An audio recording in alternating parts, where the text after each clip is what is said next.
Thank you for joining me this evening. For those unfamiliar with me, my name is Krista, that curious cat. Of late, I have been embarking on a journey into Scientology. Many of you may have seen my 4-part series with Sterling Tompkins, where we have delved into the many intricacies of Scientology, from their customs, their practices, and of course, their abuses. And continuing on this journey, particularly in hopes of adding further nuance to the overall corruption and abusive practices of Scientology. Next up, I will be chatting with Chris Malin. Chris Malin is an ex-Scientologist from here in the UK, which is where I am. He was a leading auditor and intends to shed further light on his firsthand experiences and what it means to be a Class 5 org auditor within the UK Scientology. He will also be discussing how Scientology continues to repeat the practices of shielding and protecting criminals who donate to the organization. And I need to say in advance, folks, trigger warning, some of the content may be traumatizing for some viewers, so please proceed with caution. So without further ado, I will be introducing Chris Malin. Hello, Chris. Hi. Hi. How are you How are today? you? Good. Are you ready? Yeah, You ready I'm to ready. dive right in? Let's go. So, for the purpose of those that are watching, I mean, many people have seen my live streams with Sterling Tompkins, and one of the things that I find interesting for those that are fascinated with Scientology, we all have a very good understanding of what a Sea Org member is, Yep. what a public Scientologist is, what a celebrity Scientologist is, even what a Scientology child that doesn't necessarily like train in Scientology, but lives at like one of the child camps. I apologize. I'm a never-inner, folks, so I'm not going to use Scientology lingo. So please forgive me when I don't. But one of the people that one of the ex-Scientologists I've never spoken to is somebody that's what I guess you would call a Class 5 org Scientologist. So can you just explain a little bit to the viewers exactly what that means? Yeah, sure. So to break it down, well, by the way, hello everybody. Hi. I hope you all had a really good day. Just saying hi. So No, that's yeah. good. Yeah, it's okay. So to break it down to people that don't know, it kinds of consists of different levels. You have public Scientologists who pay for Scientology services, and they are not affiliated with working with the organization.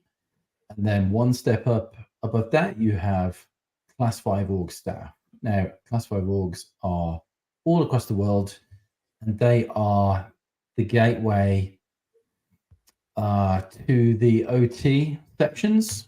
And their job is to get people to the state of clear, and then to ship them off from clear up to what's called advanced orgs, Sea orgs, where those people can then attain the state of operating. So just so I'm fully understanding, you were essentially an employee of Scientology. Yes, So I you was. went there during the day. Yeah. Right? But then you had to manage and balance During the day and during the night. Oh, right. Yeah, your hours were out of control. My hours were You did longer. not actually live there. Yeah, my hours were longer and bigger than what Sea Org have to do. Yeah. Okay, so walk me through, what time would you start in the morning? 9 a.m. And what time would you end? 11 p.m. That's a long day. 7 days a week. And you are completely 7 days a separate. week. 7 days a week, yeah. Apart from Saturday, where you did 9 till 6. So you lived outside of Scientology, so essentially you would have to manage your own home. Yep. You have to, you have to pay for your home, you have to do shopping, you have family, kids that you have to take care of. You have bills, food, young children like I did when I was in, and I did that schedule for over a decade. Stupidly. I mean, I'm not happy about it that I did that, because the neglect that it takes on the kids who are whose parents are on a Class 5 org staff schedule. Like Yeah. it's seriously abusive to them. They spend no time with their parents at all, and some of the kids that I saw, um, especially at Birmingham, they were really, really neglected, very bad. Right. Because you're kind of indoctrinated and taught that in Scientology, the only thing that matters and the only thing that's important is forwarding our unhubbard's aims. And if that comes at the neglect of your children, so be it. And So I guess it begs the question, Chris, yeah, if you tell the viewers at what age, like how old were you when what lured you to Scientology? Because you're not a second generation, you weren't born not into it.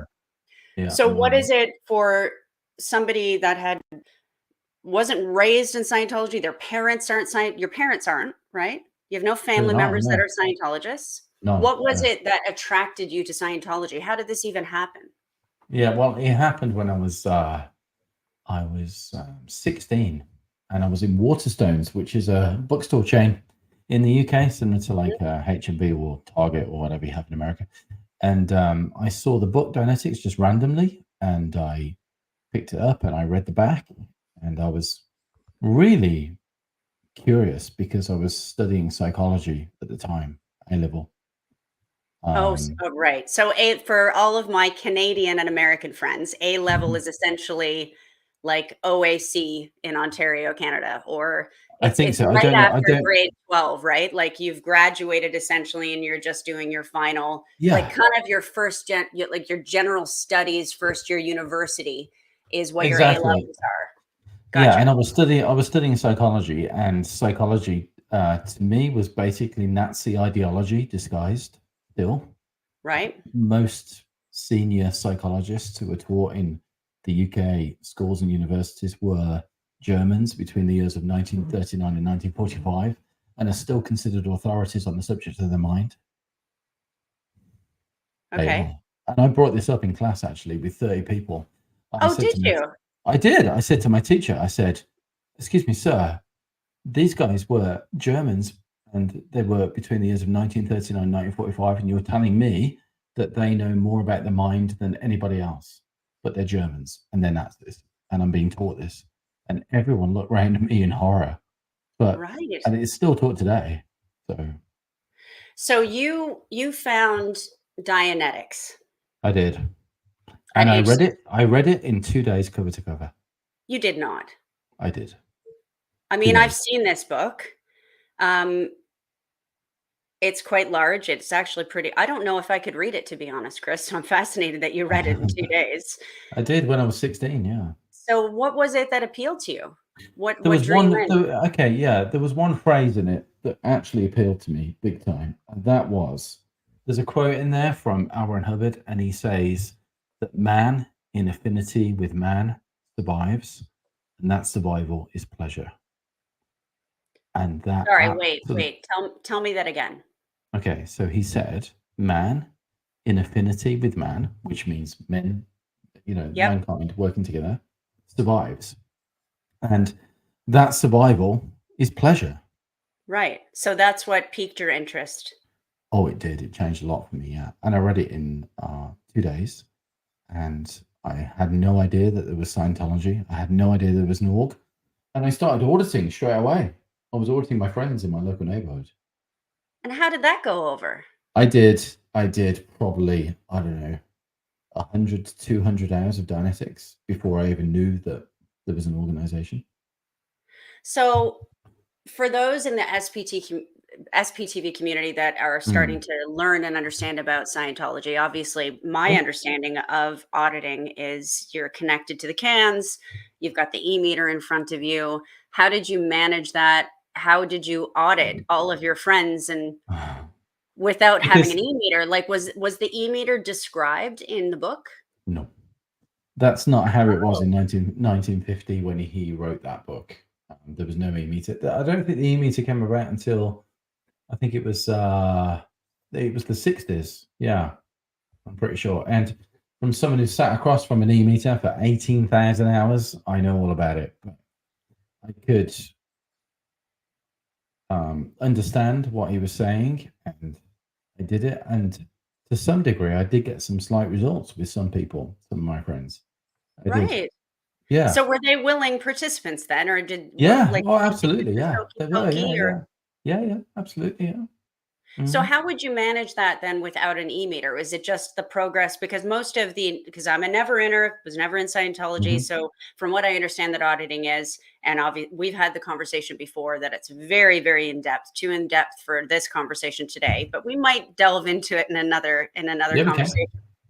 But auditing is essentially you've got somebody across from you that's asking you um, very specific questions, and the meter is going on the e-meter. So if you don't have that e-meter, how Yeah. does that? Can you kind of summarize just really quickly how that would even work without an e-meter? Because I Sure. can't, and Yeah. I'm sure I'm not alone in not understanding how that works. I'm sure you're not alone. But so prior to the e-meter, you would ask the person to look at an incident that they can comfortably face.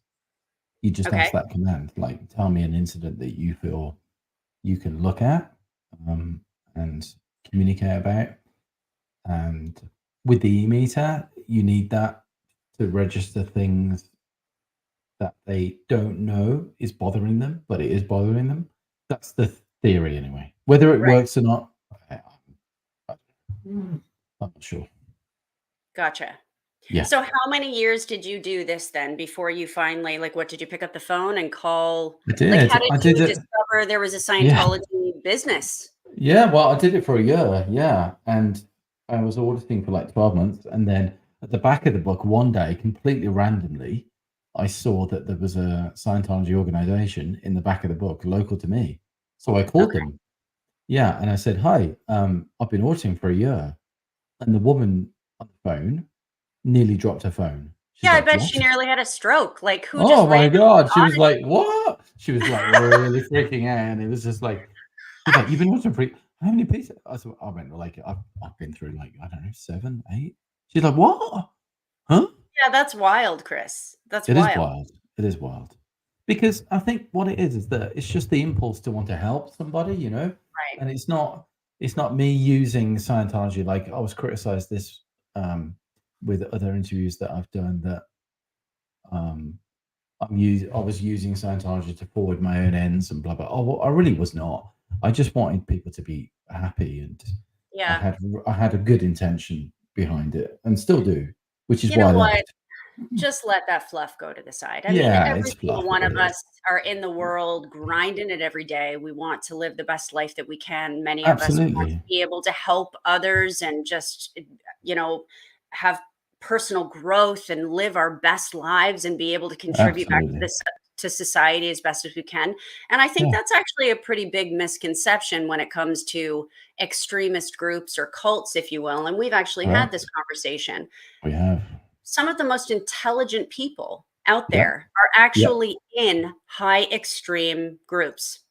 I've got to And tell it's you not that it's not because they're unintelligent, yeah, right? no, Like, some of the nicest, most caring, most smartest people I've ever met are in Scientology. yeah, I mean, it makes sense. Yeah, they I mean, if are you look because at all of the other high extreme groups like Nexium or the mm, Jonestown, like they're just people that want to help others, they that do, want and they to do want better. they They're yeah, seekers, you know, that's right, and they genuinely want the best for everybody around them. And right? I like those kind of people because that's what I'm like. Like I just want everybody around me to be happy, and I want a great world.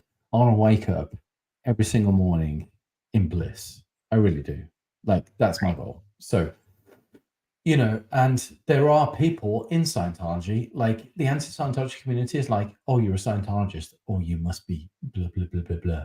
Like it's not like that at I all. don't think that, Chris. And to be No, I know, honest, I know you many don't. I know you don't, many of but the community that some I've people do. interacted with, we're starting. I think that comes from a place of ignorance, to be honest. I don't think people fully understand the full scope of the manipulation and the coercive control that Correct. happens in high Correct. functioning groups. Yeah. So now that that's starting to be a part of the conversation and a part of the narrative, I think people are Mm. starting to come to terms that that's so far from the truth.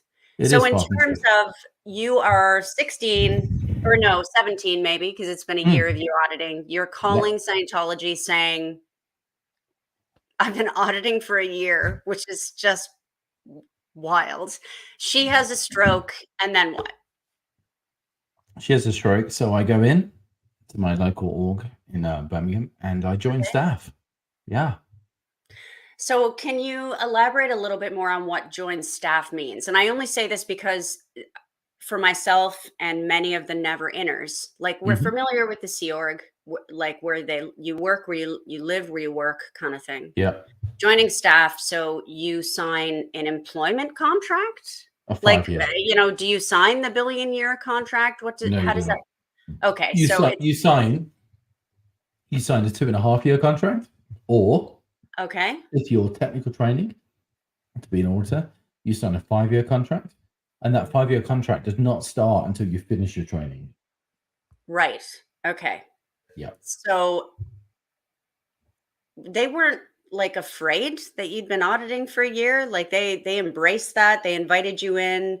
And Oh, what they loved happened it. from Yeah. there? Did they give you the training to tell me about your training that you had from when you started and when you Wow. actually like went into, because just so everybody that's watching understands, Hmm. Chris has probably he has I don't know because I'm not doing the tally, but you have 8,000 hours of auditing. So you On an have e-meter. Yeah. audited, sorry, say that again. On an e-meter. Yeah, I have. So you have 18,000 hours of auditing. Correct. I mean, that's a Yeah. lot of that's a, that's a lot. Yeah. I was auditing from 9 a.m. till 10 p.m. all day, every day for over a decade. So was this from like age 17 to 27, give or take? No. Or No. did you need some time like to go through their training? Like how did that work? Yeah, it took me maybe, I don't know, 3, 4 years to train. Okay. Now, dare Yeah. I ask how much that cost you? Because I would assume you had to pay for that, or was that included in I your did not. employment contract? You get it in your employment contract. Not that your wages are very much, I'd like to Right. point out, but you do actually get that as part of your, well, it's free. But should you break your contract at any point and you want to leave between that point, you have to pay it back, which is what's called a Oh, so freeloader. like a freeloader, Yeah. kind of. Yeah, you get a freeloader in class for org staff. Absolutely. I've seen many people get one. Yeah. Loads. Oh, wow. I kind Yeah. of assumed that the whole freeloader thing was Seal only. strictly linked to Sea Org members. It is not. I've seen many people get Wow. freeloaders in class for org.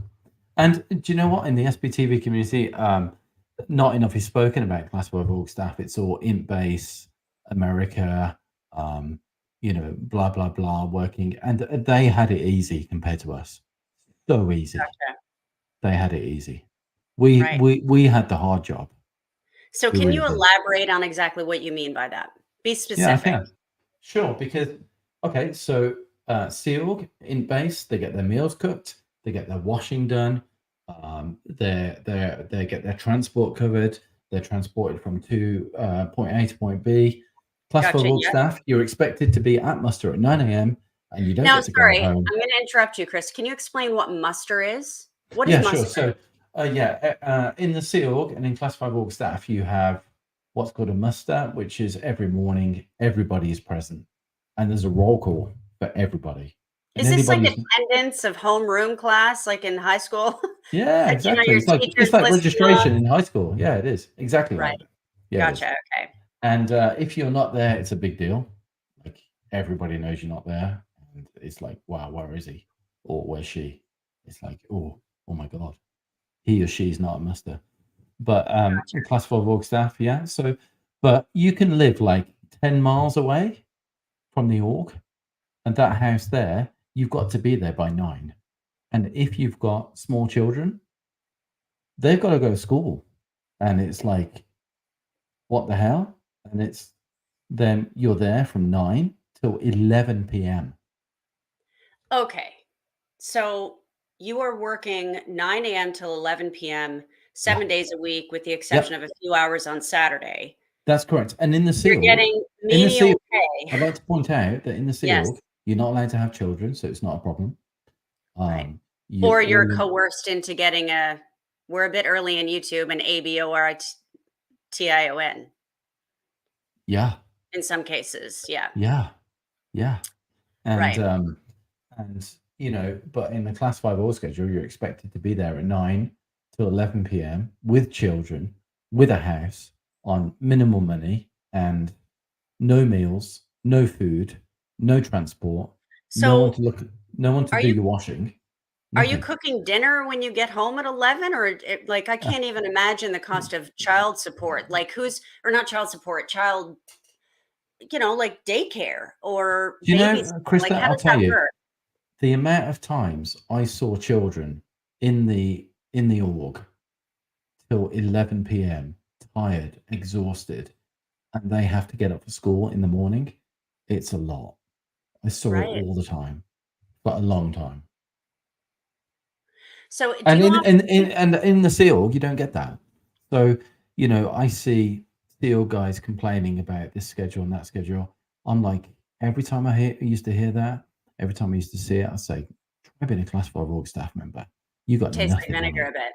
You Yeah, know you got what? nothing on it. Every out of all of the stories that I've heard from ex-Scientologists, they're all brutal stories. Everybody's Of course. experience to a certain extent is brutal, but I Absolutely. totally get what you're saying. Like, I don't think I could have done that. I don't I think just to be don't think honest, I don't think I could have done any of it. Sea yeah, Org or off, I don't think I could have done any of it, but I just don't think it gets acknowledged enough, in my well, opinion. for me personally, Chris, you are literally the first, like, staff member that lived off site that I've spoken to. So I think this will be Sure. beneficial for the SPTV like community that really has an Yeah. interest in understanding the nuances of Scientology, because the more that I like, and I said this to Sterling recently when we had a live, I thought I knew a lot about Scientology because Mm, I watched a documentary at age 14, which was over 30 years ago, and I got obsessed with it. So I like would absorb everything that I heard.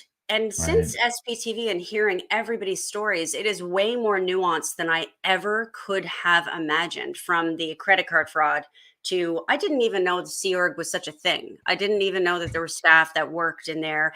And just like Mm, since we've talked, I never really, to be honest, it's unfathomable to me that somebody could expect an individual to work from 9 a.m. till 11 p.m., 7 days a week, yep, whilst managing a separate home, doing laundry, going shopping. And maybe yep. this is me being a woman because it's usually like the woman that does the shopping. Like I couldn't do that. I'd have a mental breakdown. I don't think I could do Right. that. I literally don't think I could do that.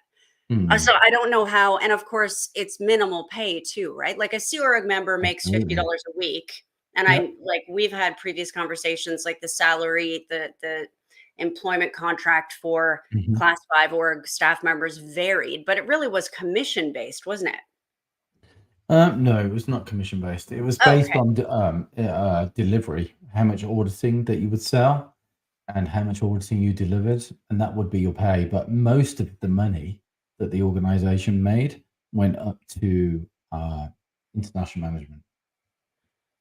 okay, Yeah, like a large portion. So the staff payroll was a yes, very small percentage of what you would make. So you could sell auditing at like, I don't know, how much was it back then? 1,200, £1,600 for 12 and a half hours, I think it was. And you could sell 4 of those a week. So the org makes 5 grand. As a staff member, you'd be lucky if you got 60, £70 out of that. so can I ask you a question, because I'm Sure, of curious now, course you can. for you to make the decision, because I know the pay isn't great, Yep. to join staff, for you to make the Yep. decision to join staff where you're working those insane hours, Hmm. but yet you're able to get that auditing training for those first 4 years to become a full auditor. Mm, So you're not having to pay for that. Was that that's a big right. part of your decision making process? Like what's the cost analysis between those 4 years worth of auditing training? Mm. Like if you were just a public Scientologist, guesstimate ballpark. Do you know? Yeah. So, like, to get where I got to in terms of training, which I got for free, well, I quote unquote free. It wasn't Well, free. it's I slave mean, labor yeah, it kind of came at a offset massive cost. perk of it, but But yeah. if you were a public Scientologist and not me, I did I don't know, what, 7 internships and over 25 courses. So you're probably looking around £50,000 at least. I'm sorry, is that 50 Yeah, at least. for Yeah, 4 years worth of training? at least. I mean, I don't even know what to say to that, Chris. Yeah, it's true. I mean, that's an Audi. That's a Land Rover. Yeah, it Just is. walk into a dealership and pay, and then you get that training after 4 years. You get that training, and that's when you really started diving into the auditing. How many years did Mm. it take for you to build up 18,000 hours of About 12, auditing? around 12 years. Yeah. 12 years, 7 days Mm. a week for 12 years. Yeah. So, I would suspect you saw, like, you heard the juice, you heard the dirt on people. And then some.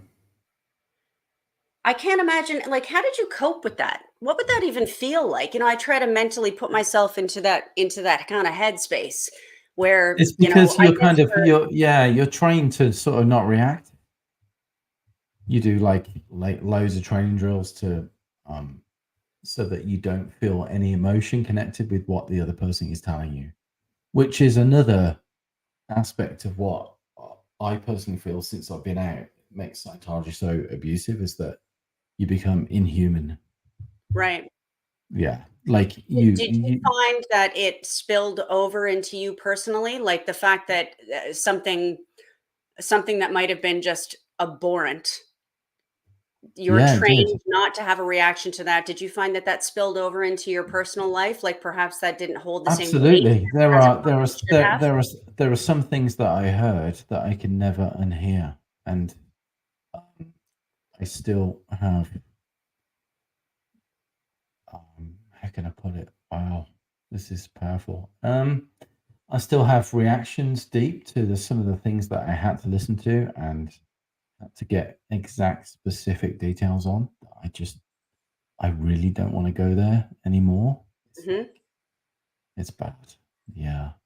So we have given a trigger warning in the details. At the beginning of this video, I gave a trigger warning. Did you Uh want to huh. talk a little bit about my curiosity, because I have an understanding of what attracted you to Scientology? Let's talk a little bit about what spurred your process to exit, because it wasn't There, one thing, right? Like there were a it few wasn't one different thing. things. There was many actually. Yeah, there was a lot of things that triggered my exit. I kind of exited mentally maybe 5 or 6 years before I even left. I was not there. And you know what's funny is that you could ask any Scientologist who's in right now, and they will probably tell you the same thing. I was not Right. playing ball with David Miscavige's orders. Um, I thought that some of the things that he was doing and what he wanted to do was Hmm. was rubbish and not based on what I signed up for. And yeah, there was a lot of things. I think for me, the main thing was that in Scientology, you are supposed to come back. That's the whole point, right? The Like reincarnation bit.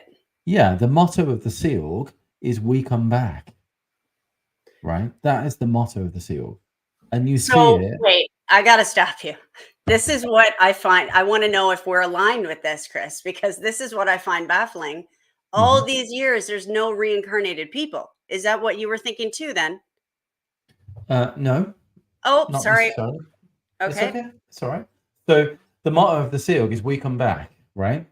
And Yes. the whole purpose of Scientology is that you continue your journey to the route to spiritual freedom, and that when you die, you don't go to the moon and you don't get an implant station whereby all your memories get wiped, Right. and um, you will come back in a new body with Scientology parents, Right. and you can resume your bridge to total freedom from where you left off.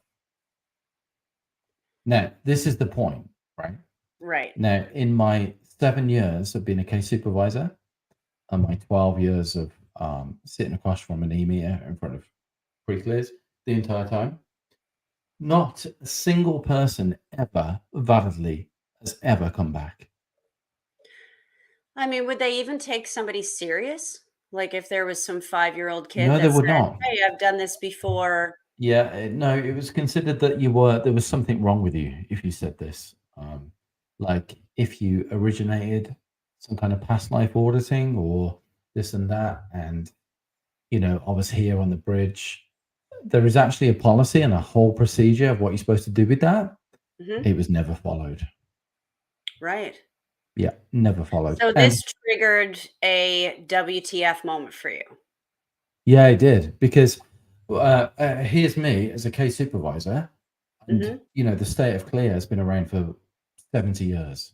Where are all the clears then? Like, there's none. Right. And those people who did say that they were clear got undeclared clear. So, can you talk, since you brought up clear, Hmm. can you talk a little bit about exactly what, like, you reached clear, right? I did, yeah. I went clear when I And was 24 years old. Yeah. okay. And Mhm. then you went up the bridge, Yeah. OT5, I believe it is. 25, yeah, 25. OT5. Yeah. Can you talk a little bit to those that are watching, if there's anybody new here, exactly what going clear means Hmm. and the steps of that process? Because we did talk a little bit about how there is a bit of a con in there, isn't there? There is a bit of a con, and Do there you want is to share that? sure, if you want me to. There's a lot Please. of it's a big step. It's huge, and the amount of detail that I could go into about how you achieve that state and what happens after. Oh my, we could be here all day. Like literally, it's very, very technical. But at the end of the day, the point being is that you have a reactive mind, which is the one source of things that control you and control your emotions and make you do things that you don't want to do and make you feel things that you don't want to feel. And that goes away. That is the point of stay clear. And where do they explain where that reactive mind comes from? Like, what do they say? Where do they say that comes from?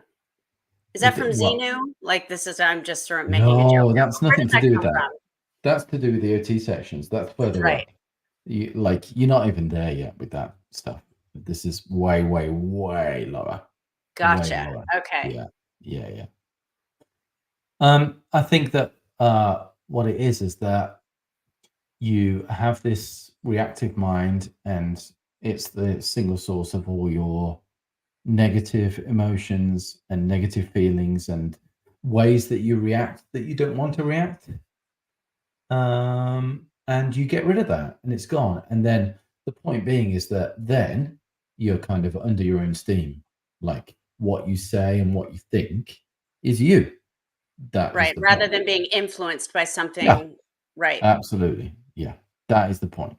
Gotcha. But the point, the point being of it all is that you sort of made it all up anyway. So, I don't know what Can that you means. elaborate on that a little bit? So Yeah, you get sure. to the So, point of going clear and you're essentially told what?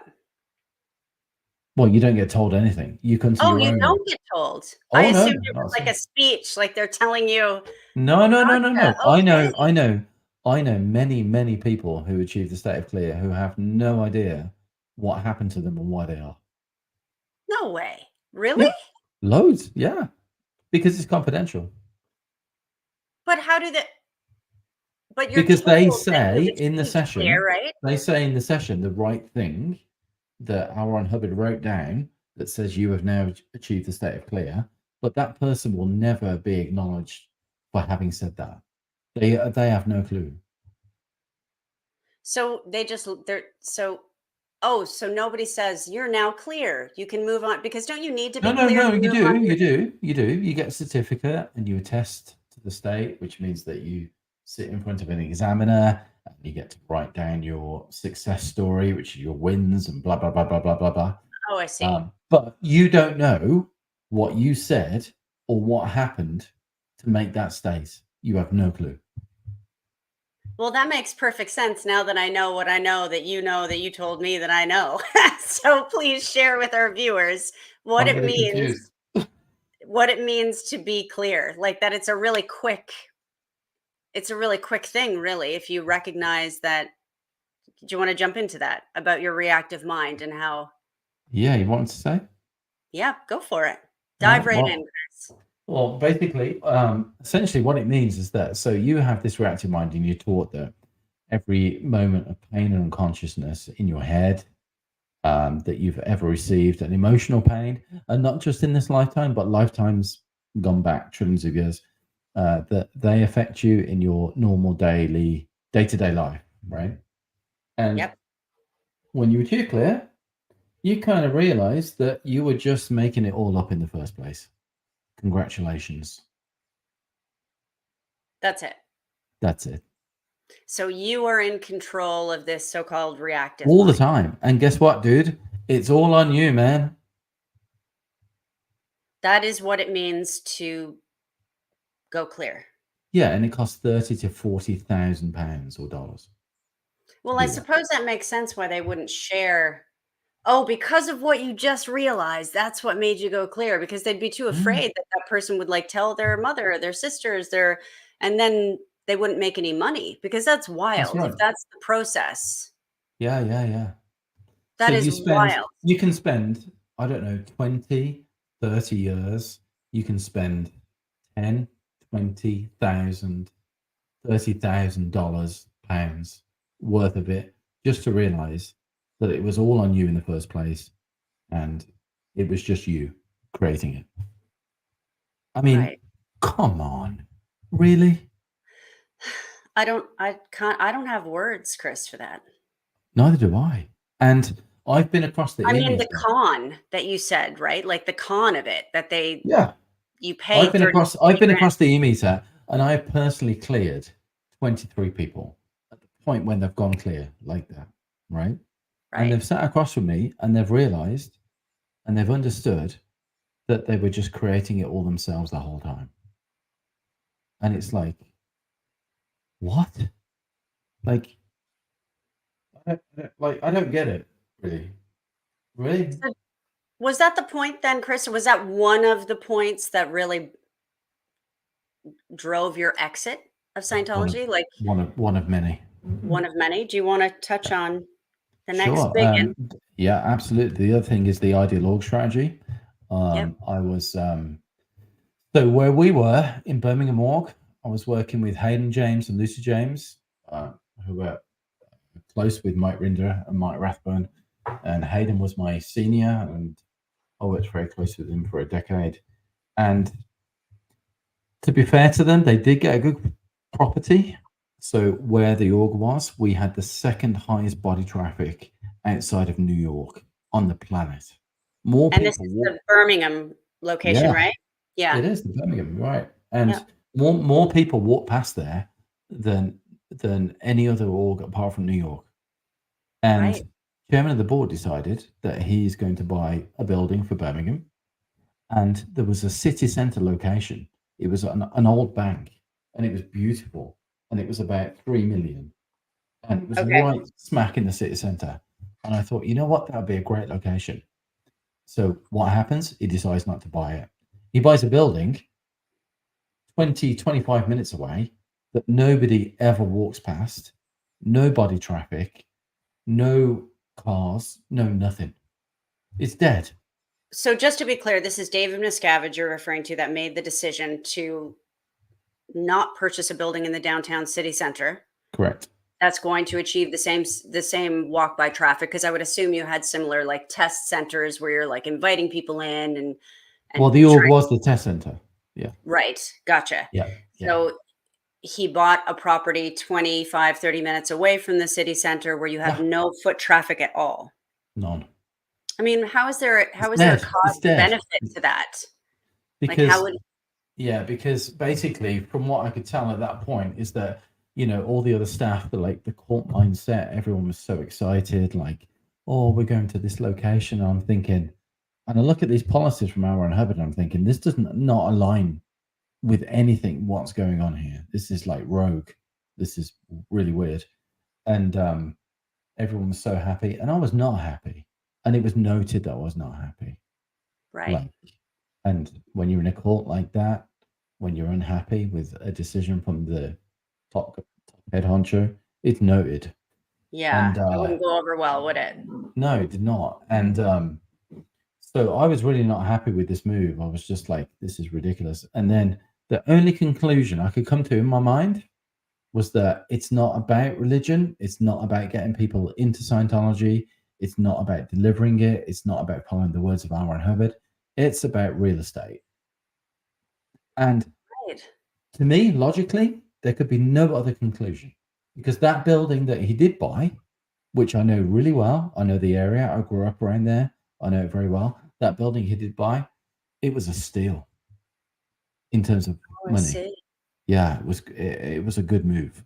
If, but it's only a good move if you are a real estate agent or you are buying property for the sake of putting money there. But in terms of Dynetics and Scientology and delivering, worst move ever.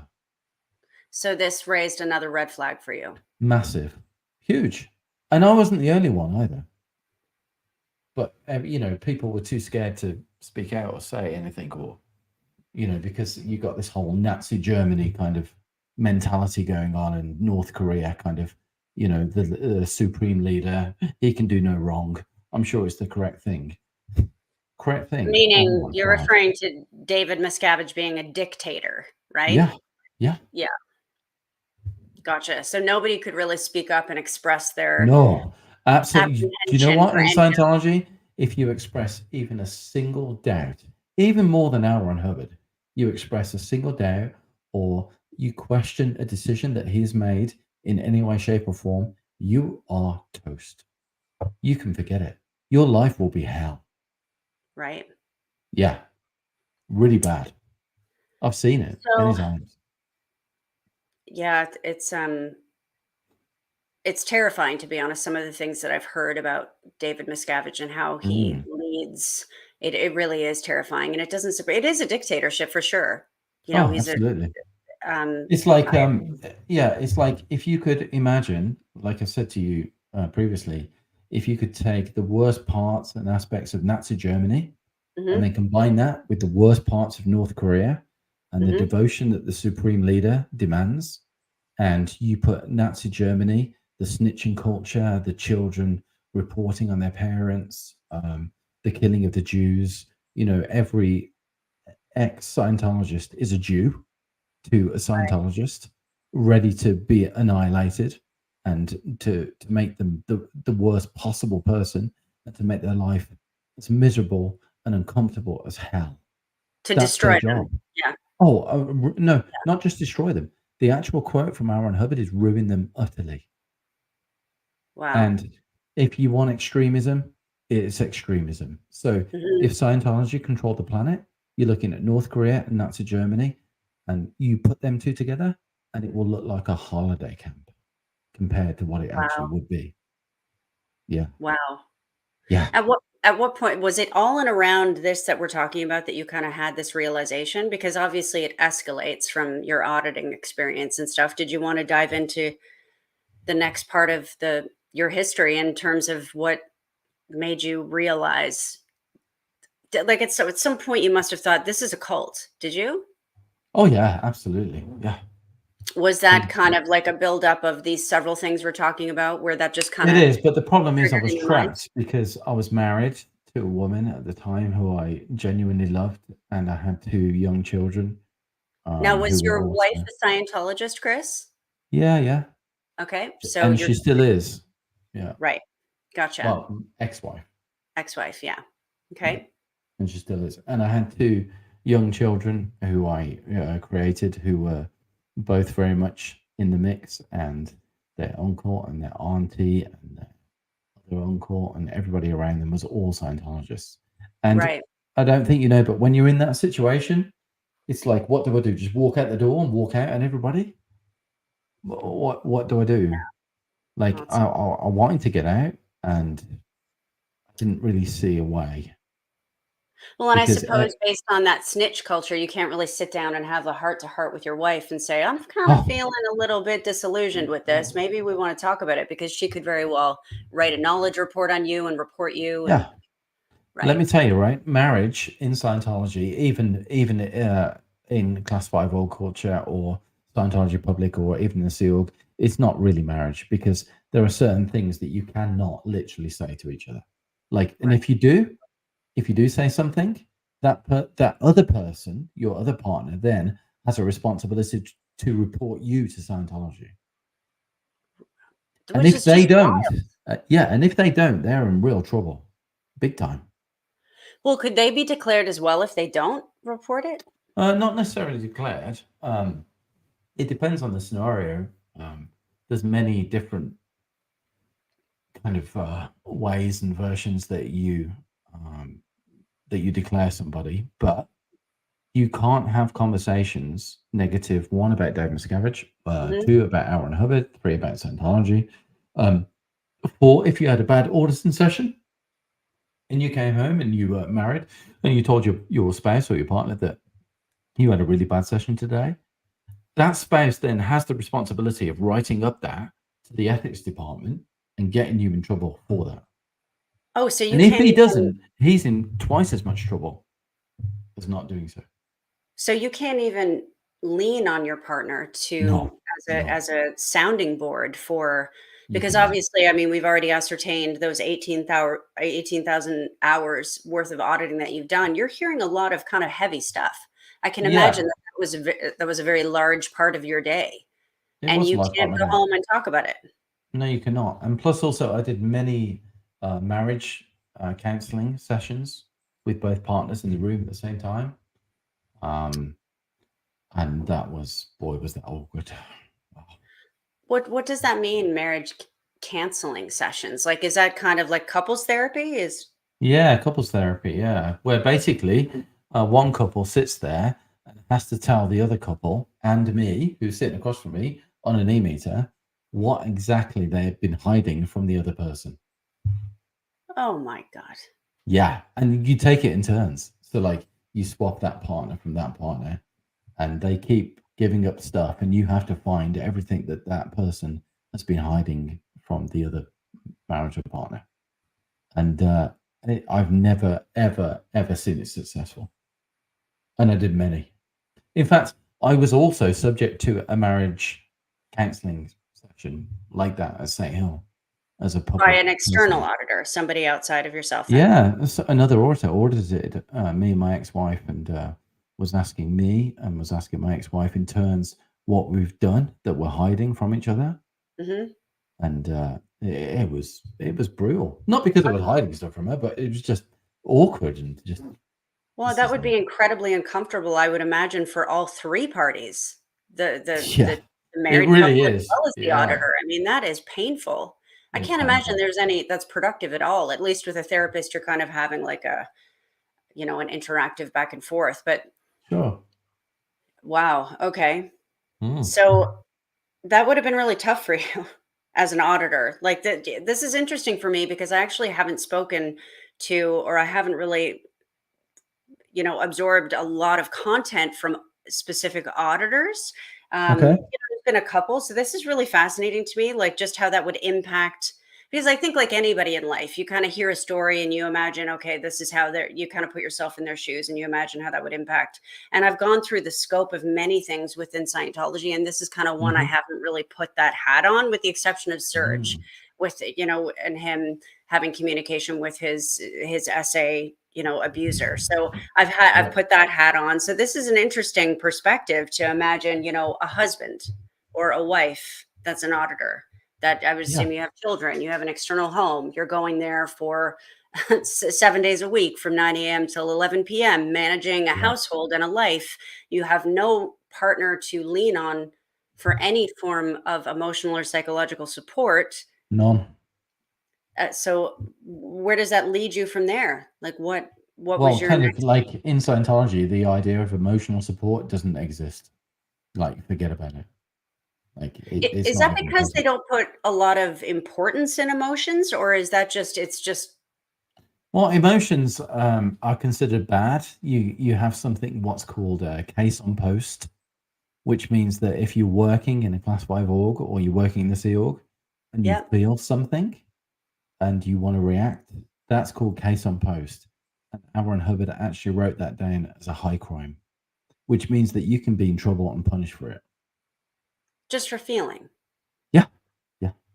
Like, let's say, for example, you get a phone call and your mother has passed away, right? And Yes. um, you're upset about it, but you're on post.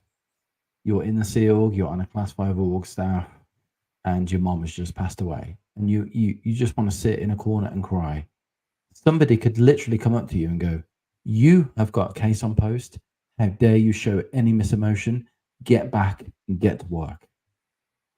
And if you don't, you can be in big trouble. That's just downright abuse is what that is. It's Well, it just happens. downright crazy abuse. Like it pisses me right off. Yeah, it pisses me off as well. I saw it many times. Yeah. I never did that to anybody. Just so that your listeners know, like, Mhm. I was always, there was a part of me that was always a bit, human. Like, I'd Mhm. always be approachable and nice. And there are quite a few people in Scientology who are like that, but there are a lot of people who are also absolutely brutal. Have you attributed their brutality to anything in particular? Do you think that, Yeah, they're just just bullies. talking off the cuff, Scientology, I would say personally that Scientology is composed 50% of bullies. right? And they get a position of power or a post that's a strong position, and they Mhm. can do whatever they want and talk to people however they want. In fact, it's almost encouraged that if you don't talk to people like crap and shout at them and scream at them and pin them against a wall and threaten to beat them up. I mean, my God, in my Class 5 old days, the amount of times I saw fights in the corridor constantly, ripped shirts, people with blood all over their faces. It was Now, insane. so who has the ripped shirts and who has blood all over their face? Whoever, The it didn't staff. matter. Yeah, the staff, yeah. It would And who is happen a lot. inflicting the blood? Like who is doing that? Whoever, because production is important, and getting your products out and getting your stats up is more important than anything. And a lot of these, from what I see on SBTV, that the SEAL guys don't see that have come out, and absolutely respect to them for having left. They don't know what was going on in the Class 5 org sector, which filtered down, and it was exactly the same. Well, that's I only literally, natural. I would walk into the kitchen in my org, and two people would be on the floor punching each other in the face over their stats. Wow.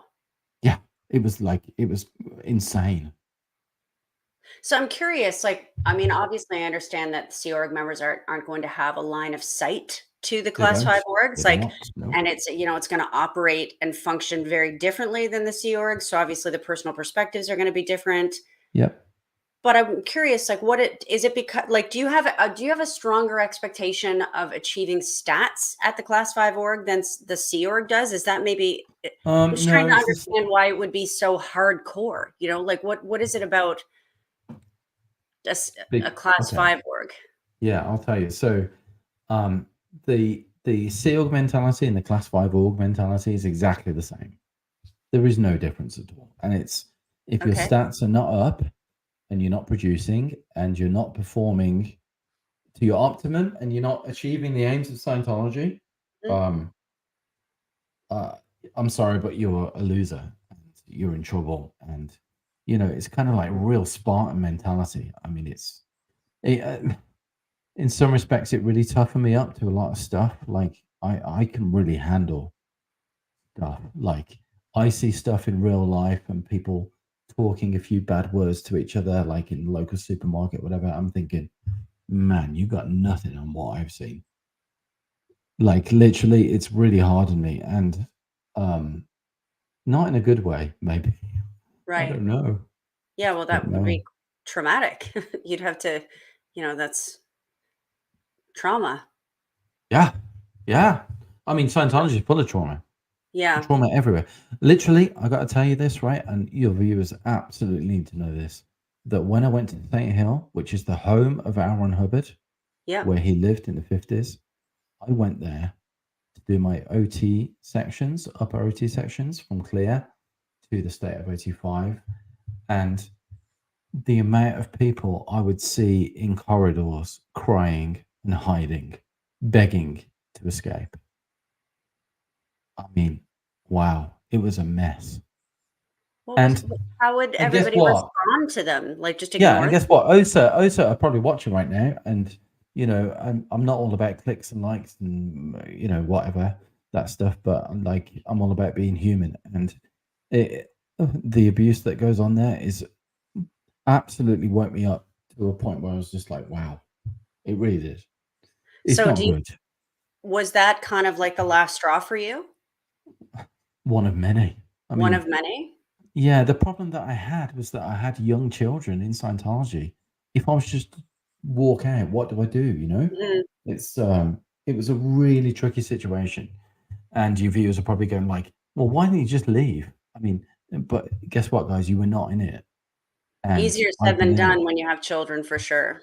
It is. And when Yeah. your kids are like 3 and 6 and Mhm. they're in Scientology and you're married to a Scientologist, it's not that easy. Yeah. It's really not. So So at what point, we had conversations about some of the ickiness when you were auditing. At what point yeah. did you experience that? Was that towards the latter years that you were in Yeah, there? it was. It was when I actually ended up auditing 2 paedophiles who have since been convicted and charged with paedophilia. Mhm. I had to sit there and across from them and listen to their. It's really hard for me to talk about. I have to Do say, you wanna skip over it, Chris? We can. it's okay. Do you want me to just dive in with some questions? Would that make it easier? Mm.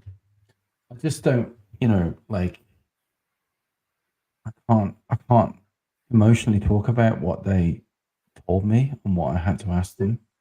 Like it's really hard. So And the worst of the worst of the worst is what? well, put it this way, they're both in jail Right. now. Which is And comforting a little bit. I mean, a little bit, but speaking from your perspective, I don't know how I would have felt being across from like there are just to paint this picture, these 2 particular gentlemen that we're talking about are yep, current standing Scientologists in yep, good standing. They yep, are sitting across from you during a standard auditing session. You are going through it, and they're just outlining to you. Well, one was bragging, correct? Bragging bragging. about his Yeah, exploits with yeah. minors, Yeah. um, and Another I was bragging. Another was bragging about raping his own son, who was 9. and what it's going through your mind as you're sitting across the table from them, Well, I kind of, I well, having young children myself, what's going through my mind is that I want to beat the crap out of them. right? Yeah, naturally. Like Yeah. I want to run across that table. I want to grab them by their hair. I want Mhm. to force their face into the floor. I want to put my knee in it and keep going and keep going and keep going. Right. And but my procedures are that I can't. You Like can't react. I'm supposed to be like a priest, you know. I'm being the confessor. So Right. what do you do with that? And um yeah, it's hard. Wow. Oof. Yeah. But I So have to say, you know what's really interesting? I gotta tell you this. And kudos to this guy, right? So I did an interview with Doug, God rest his soul, who yeah. unfortunately passed away. And um I spoke and I named this guy, one of the guys, Mhm. who was raping his son continually while I was ordering him. And I had an accident in January where I fell down the stairs from the top of the stairs to the bottom of the stairs, and I went straight through the wall at the bottom. I broke my knee really bad. And Yeah. um, his brother actually contacted me and Doug's found brother? no, Oh, so the oh. the rapist brother. Oh, I see. Yeah, he contacted me and he came around my house. He's an ex-Scientologist now, and he looked after me for 2 days. You're He did kidding. all no, he did all the dishes for me. He went shopping for me, and he's a great guy. A big shout out, Sob. Well done, But mate. his brother is now in jail where Yeah, he belongs. yeah, He is for assaulting a minor sexually. Yeah, but he was, part of the Church of Scientology, and he was a donator, and Mhm. nothing happened to him because you can't in Scientology report someone to the police of When you crime. say he was a donator, you're referring to those 2 gentlemen that essayed small children Yeah, because they were high don't they donated high dollar values to yeah, Scientology, they weren't oh yeah, reported. oh yeah. And one of them, who has since been arrested and charged, um, he um, he was a big donator to the Ideal Law Project, Mhm. but he was also one of the biggest distributors of child pornography in the UK. My gosh, Chris. Yeah, he was part of a big network of pedophiles. Yeah, Is he and is he the it's one like, oh God, is he the one that you got up and left and said, I'm not auditing this man"? yeah. I absolutely refused to audit him anymore. I did, and How did I they receive that? How did your superiors receive that? Because that would from they what I didn't understand care. in It doesn't matter Scientology, to that would them. It be didn't bad, matter. right? Yeah, but to them it didn't matter. And I will name these two people. One is called Rachel Givagitsi. She's was the executive director of Birmingham Walk. The Mhm. other is a senior CS called Dave Salter, and they both knew that he was distributing massive child pornography all across the UK, and they did nothing. And they stopped me physically from beating him up or Right. calling the police. They stopped me and they threatened me, both of them.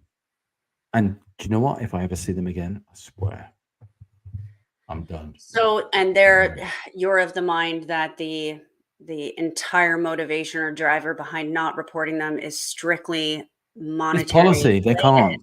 They can't. It's but they policy. just want the money. They don't want to if this guy donates It $1,000, doesn't matter. Yeah. $10,000. It doesn't matter what someone's done.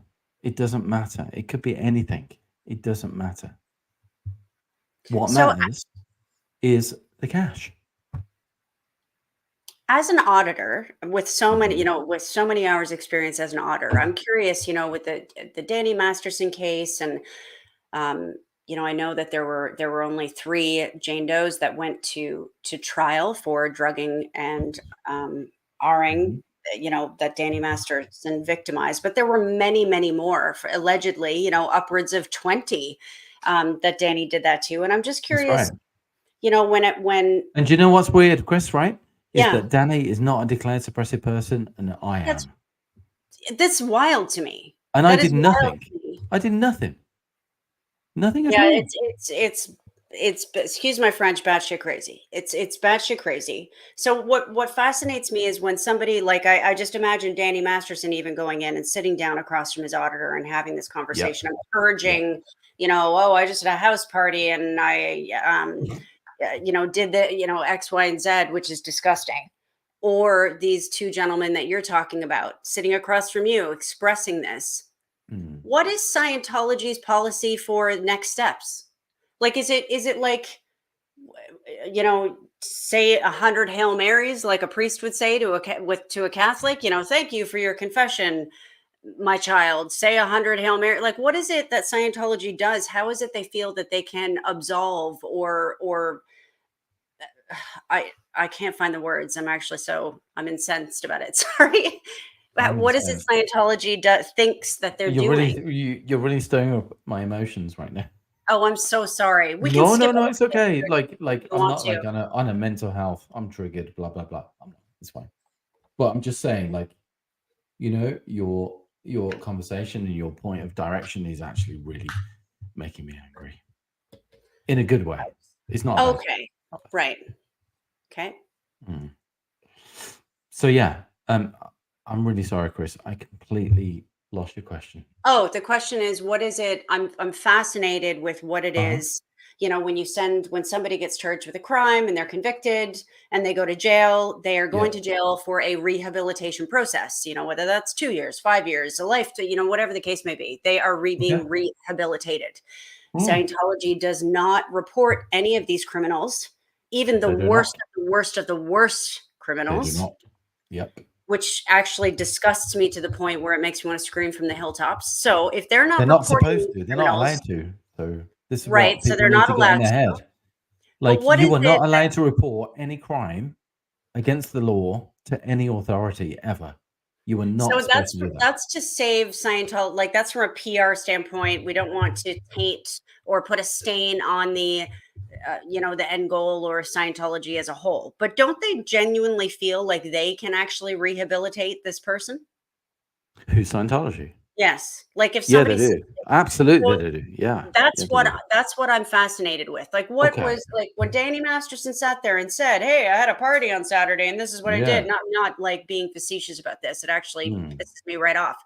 I'm just fascinated with what Scientology actually thinks they're going to achieve when he says that, like through the auditing process. Like, is there some kind of checklist? Is there a 60, 90, 120-day follow-up process with making No, sure these criminals are no, there's not not. doing No. what they have stated that they're doing? The Nothing. idea being is that Danny is basically good, and what he's doing is an aberration of his mind, and that aberration in his mind can be cured through auditing alone. That is the idea. Right. Yeah. So Now, is that just one auditing session or are they put no, no, on like no. It could be a whole program, massive program. It could be, yeah, that they could have be a to huge pay for? program that they have to pay for. Yeah, of course. Yeah, Right. And yeah. But that's it. Then they just complete the program and that's it. There's no that's like it. Yeah, follow it's up, gone. like somebody sits and reviews their No, no one does that. answers and says, "Oh, yeah, I think you've recognized the error of your ways." There's nothing like that. There's no review No, period. not in auditing. In ethics, there is, which is a different subject and a So if different you and a were different sat handling. so if you're sat across from somebody like these two pedophiles that you Yeah, encountered, I did. are you required to report those pedophiles or that particular situation to an ethics officer that then No, takes kind of like a case file and handles it? Or that would go to the case supervisor, and the case supervisor would decide what to do with that. right, Mm. It's and it's a touchy one because nobody wants to see any Scientologist connected with a crime. So you right, have to handle it very sort of smoothly and locally, and things have to calm down. And let's not tell anybody. Let's keep it quiet. Shush. And that's exactly what happened to Danny. And now he's in jail, yeah, just like the other two guys that I audited were. both in jail. Yeah, Thank they got God. caught eventually. Yeah. And do you know what? I feel absolutely terrible that I didn't do anything at the time. I do every day.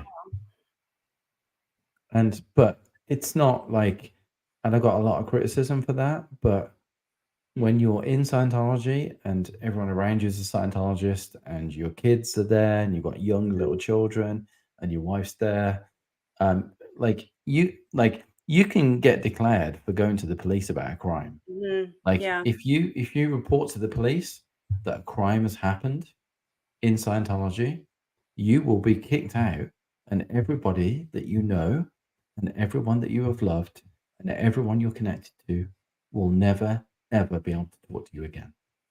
You want it like that's the threat. yeah. It is, and Well, it's the it's just the ultimate way it is. coercion. Yeah, It's the ultimate coercion. Yeah, yeah, like when I really told is. you before, like if you can imagine the worst aspects of Nazi Germany and the Mhm. worst aspects of North Korea all combined it into one, and Kim Jong Un and Adolf Hitler Yeah. put together. That's not even David Miscavige. Not even close.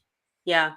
I mean, to a certain extent, and obviously I don't want to speak out of turn, so, chat, go Mm, easy on me. But when you think about World War II, there were so many Germans that understood there the were. the vitriol or hatred. German Mm, Jews were called rats. They were stripped of all their rights. They were considered to be vermin. So for yep, a German to actually buy in to that mindset, to actually embrace that ethos, like that ideology, that's right. See, speak, a lot of people wonder shows how the how the power. Germans. Yeah, like a lot of people wonder how the Germans actually went along with all of what they did. But I'm telling you now, it's Coercive no, control. yeah, it's no dissimilar to Scientology. It's exactly Yeah. the same. Yeah. It's totally the same. You know what, Chris? I gotta say, the fact that you even, you know, for starters, and I'm sure I can speak on the people that are watching right now and that will watch the replay crew that do watch this. I Okay. commend you for your bravery in speaking up on this because I'm sure this wasn't easy, and I can No, tell not just at from your all. demeanor that it's a heavy burden for you to carry. And Yeah, I think just the fact that massive. you Yeah. even said those words, that you even said out loud, uh, your sadness and clearly the trauma that you've carried as a result of not Mm. going to but really that is the first step, Chris. Like, there's no you can't change the way it played out, but you also need to give yourself a little bit of grace Sure. because you were in a high control extremist group I that know, but that I, was do you know what? fueled by blackmail and coercive control and brainwashing, and it's not easy for anybody. I think that's probably the scariest part for a lot of the ex-Scientologists that have Yeah. spoken up is their own personal um, trauma and guilt, if you will. I don't know if guilt is the right word, but just the feelings of guilt that you feel. Mm. So I think it's brave of you to speak up, and it speaks to your personal growth along this path. Now, how many years have you been out of Scientology now? About 7. And when was it that you officially became declared? Because that's when things kind of went a little bit Yeah, it haywire in did. your life that I want to talk about with the Sure. chat. Yeah, let's get to that. So I was declared 2022 officially, Okay. and I was given a well, first of all, I was asked to come for a committee of evidence at Sahel, and I went there and I did it, and Hmm. there was like 4 SEAL members, young girls, like 19, 20, French, Italian, no clue what's going on, and Hmm. I was presented with all these reports and all these things, and 90% of them I'd never even seen. Like, I've never seen any of this stuff. I'm just Right. like, what the hell? So then I did the committee of evidence. I went home and I got told to go to my local org in Birmingham. So I went to Birmingham org, and there were 3 SEAL members in the room standing there like bodyguards, and they gave me my golden rod, my declare order, and they Right. put it down in front of me, and they said, "Read it." Did So you I get to read it. take a copy? I did not get to take a copy. No, I Damn. asked them. You know Yeah. what? Looking back on it now, I Hmm. actually should have took it, put it in my Yes. pocket, and said, "If you lay a finger on me, I'll arrest you for assault." That's Right. exactly what I should have done. Yeah. Do I you know what I wish you mean? had a copy. I'd love to see one. Oh my god. So anyway, so because I was quite popular in Scientology, Mhm. especially in the UK, and a lot of people liked me, um, the declare order was basically a what's called a dead agent pack, which is a Okay. L. Ron Hubbard term for discrediting somebody's opinions and views. And So the sorry, I whole just want to be clear to anybody that's new to this. So dead agenting means this is a, it's a a CIA term. progress plan for how to discredit this person Mm, entirely, beginning to mm, end, A to Z, so that it doesn't matter what they say about Scientology, their opinion is completely worthless. That's a correct. dead Yes. agent pack, right? Yep. Yep. Got It it. is. Okay. And my declare order was not like, oh, Chris Malin is so bad. This is what he's done. It was like, well, he said this and is not, a game with the Ideal Law Project, and is a bit this and is a bit that. And it was really written as far as I Mhm. could tell. And I looked up at these 3 SEAL members, and I said, I remember I picked it up, I held it, and I said, "Is this serious? Really?" And they looked up at me and just shrugged, because they're Nazi soldiers. They are the SS for Dave Miscavige, so that he can live his billionaire lifestyle. So, which Aaron Hubbard never bloody lived anyway. Don't even get me into that. But um, and I said to them, "Is this serious?" And they went, "I don't know." I said, "Can I take a copy?" And they went, "Nope." So I read it, and the thing that was written about it was that if someone came into Scientology or came into the org and said, "What's happened to Chris Malin?" Because I was a very popular auditor, like, you know, yeah, like I was really well known. They go, "Don't worry about him. Just read this. Here you go." And this thing was full of lies. I mean, I'd say, I don't know, 75% of it was a lie. Not all of it. Like, I'm not holding my hands Mhm. up. Like, I'm no angel, right? And nobody is Well, no one perfect is. Yeah. 100% of the time, right? And there were Yep. some things that I probably did in Scientology that weren't that great. But compared to what other people have done, it's nothing. So, like, and then I get this order, and then now this order now means that my children, my ex-wife, all my close friends can never ever communicate with me again. Ugh. And my children have now completely cut all communication with me, and they are 12 and 15. And I know for a fact they were at Hill recently, and I really miss them. Yeah. So your kids stayed with your ex-wife, who is still a practicing Scientologist. She's a practicing Scientologist, but I also left due to domestic abuse from her because, and my kids won't like me saying this on a video, but she physically abused me on many occasions when it was not even prompted, and yeah, and that's why I left. I could not stand the physical kind of abuse, which Right. physical abuse in Scientology is not considered anything. Like it happens Right. all the time to Sea Org. People punch each other, and yeah, she got really nasty. And I left because of that. I wanted out and I wanted out from that group. And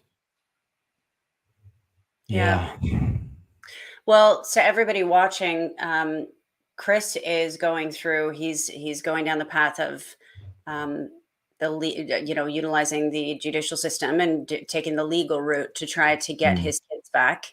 Um, and I honestly, I wish you all the best in that, Chris, because I really hope that you do.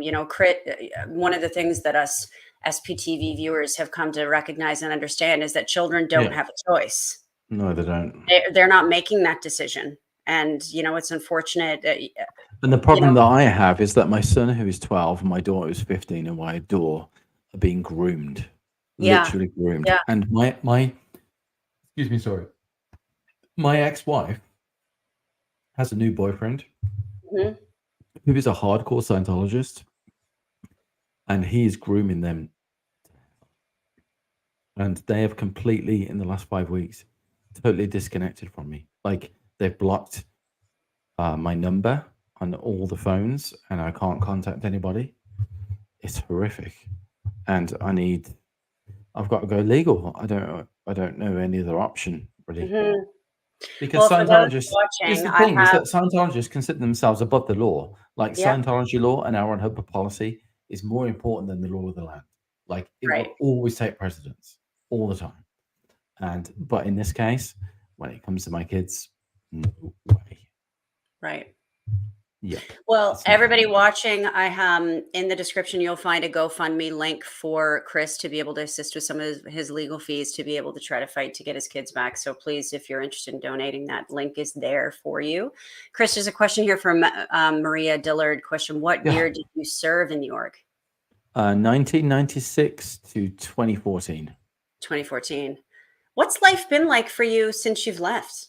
Like what kind of an adjustment was it? Like I'm sure many people saw in the description and when I started the video, you are a musician, you're a bass player, so you're Yeah. a Well, um I always wanted to be a professional bass player, and I always was. And now I'm living a good life being a professional bass player. Yeah. nice. Yeah. Do you feel like Scientology robbed you to a certain extent of Oh, your massive. Oh, huge. opportunity to focus on your music career? Of course, because it's not encouraged. Because why would you want to be a musician? You need to clear the planet, Chris.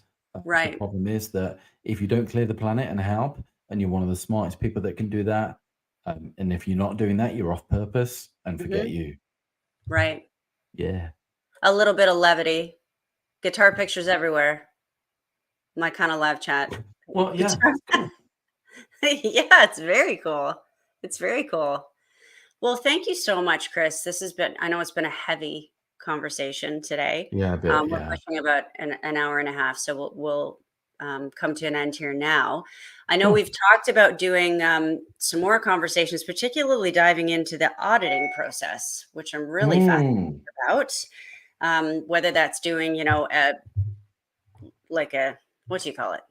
I can't even speak now, What? like a play kind of audit without getting, like, we can fabricate it, like, as I don't want to share like personal stuff, but you know what I mean, like, just to get a good sense, because I don't necessarily have a full grasp on what's involved. I know we've received snippets in the SBTV world, but I'd love Hmm. to have a really strong understanding about what that looks like. And for somebody like Yeah. yourself that actually did auditing for a year before you even joined Scientology Sure. without an e-meter, I think maybe Yeah. we could tackle Mhm. that and give it a go. So Absolutely. Yeah. Let's do it. Yeah. I'd love to yeah. talk about it. Yeah. Is there anything that you want to add before we sign off?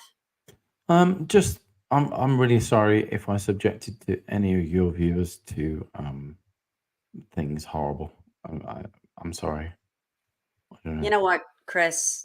The truth of the matter is, I think most everything Scientology is horrible, and even discussing it, there's just no way around it.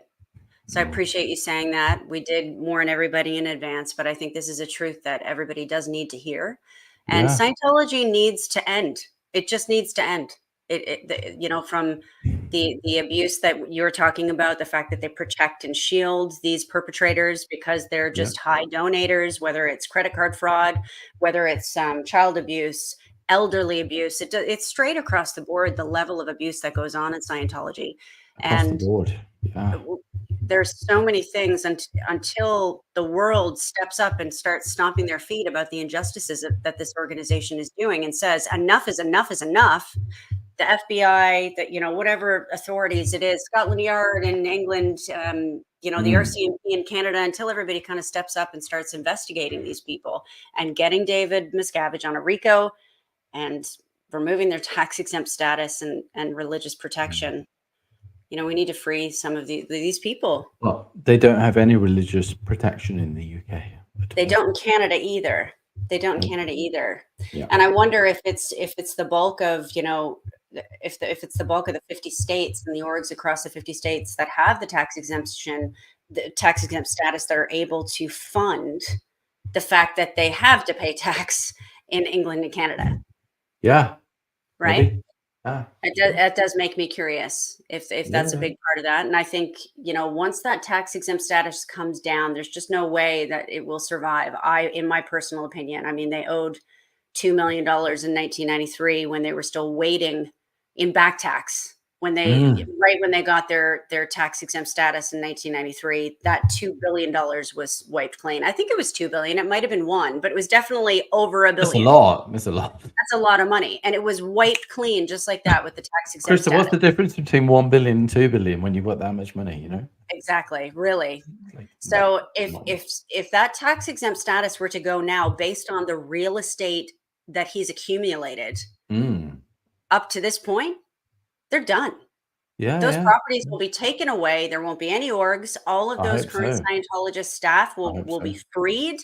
They'll be able to return and spend the latter part of the years of their lives with their family, with Mm. their children, with their Mm. grandchildren, to actually get care in a, hospice or a hospital, or a seniors community for all of those elderly folk that are within Scientology that are getting neglected and just put in a room with 12 other senior citizens without They do. doctor's appointments. And it incenses me so much, it I enrages saw me so it. much. Can I just say one thing before Please, we yeah. go? Yeah. So there was a lady who worked very closely with at St Hill. Her name was Roz, and she was my case supervisor on the OT levels, and she was Hmm. a personal friend of Aaron Hubbard, and she was elderly, and she was on a reduced schedule because she was elderly. And I have to say, hand on heart, she was the sweetest person I've ever met in my life. Oh, She actually really cared for me. Like, she would literally come out the case supervisor office and go, Chris, hi. She was in her 80s, and she'd be like, have you had enough to eat? Did you sleep okay? How you feeling? You okay?" And she would check on me every single day personally. Oh, And that's sweet. she was a beautiful lady. And she was in the Sea Org, Yeah. and um, she was, I mean, she was well taken care of as far as I could see a little bit, but you know, she worked very closely with Aaron Hubbard on the Apollo, and Ross DeLacy is her name. Yeah, and she died not too long ago, and I was very devastated because I bet. yeah, you know, it's like just because you're in Scientology doesn't mean to say that you're a total idiot. Yeah. Like this Well, mindset has got to like change. we discussed at the start, Scientology is made up of just really good, intelligent people that just want to give back to the world, It is, but which makes it it's all the more heartbreaking that they're being more abused and heartbreaking. I know, manipulated and blackmailed and extorted and trafficked the way that they are by Scientology right now. I know. And Ross DeLacy was probably the nicest, sweetest, most caring woman I've ever met. She really was. And you know, and you get the extreme as well. Like I've met the worst people in Scientology that I've ever Yeah. met. Like abusive, absolute. Because you get kind of like free reign. It's yeah, it's strange. Well, and I And guess there must be some form of complacency to it too. Like once you're yeah, subjected to it for a yeah, certain time, sure. a certain number of years, you start to become unfazed by it, which speaks a lot to the trauma and the growth that ex-Scientologists have to go through when they finally decide to leave. Yeah, There's a absolutely. lot of reparation that has to be done there just to get back to your humanity and to swipe away all of that hardened indoctrination that Mm, extremist cult has done to you. It's just, I yeah. commend anybody that has left Scientology. I commend you, Chris. I Mm, commend you thank you. particularly for the struggles Thanks. that you've gone through right now. The fact that you Well, haven't Krista, communicated I'm going to tell with your you, kids. I left behind an entire family to leave it. Yeah, it's I did. it's I I slept. I literally I slept in my car for like 3 days because I wanted to get out of it, and I left my family, and I was just gone. Like, and yeah. it's been a real struggle since. Like, because they're making it difficult for me. They're fair gaming me left, right, and fucking center. They really. Sorry for swearing. Sorry, No, that's but okay. It's warranted given the situation. yeah, So, I'm going to keep having these conversations and spreading the word, Chris, and anybody that feels as strongly, which there are a lot of people out there that feel the injustice of Scientology.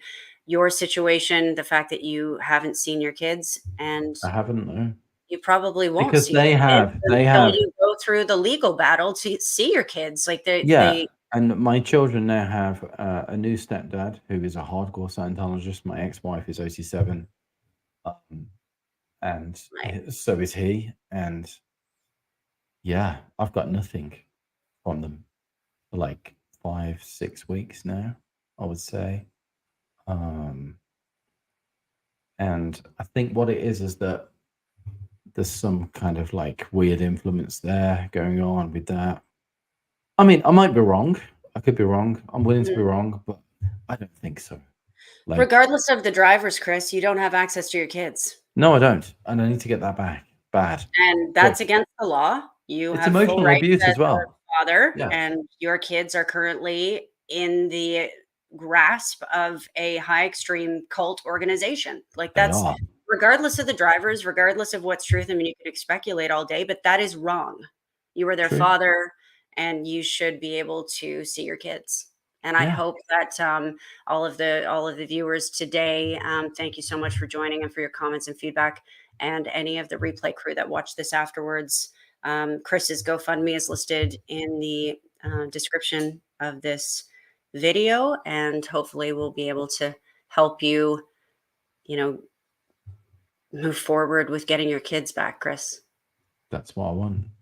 That's all I want. And I'm not begging. It's like, the UK cost of living at the moment. Like, I make pretty good money actually as a bass player. I do Hmm. compared to most, but this is going to cost me thousands to get Oh, them like back. 50,000 pounds. It'll cost you to Yeah, get your I kids back. know. Yeah, they don't. Yeah, and I miss them all the time. I bet you do. Yeah, of course I do. Yeah. They're my Well, thank you babies. so much, Chris. Thank you for You're your welcome. candor It's tonight, okay. for being so open. I'm sorry we got onto some touchy, really Yeah. touchy. Boy, Krista, we went there, didn't we? Wow. Yeah, Yeah, I'm well, sorry.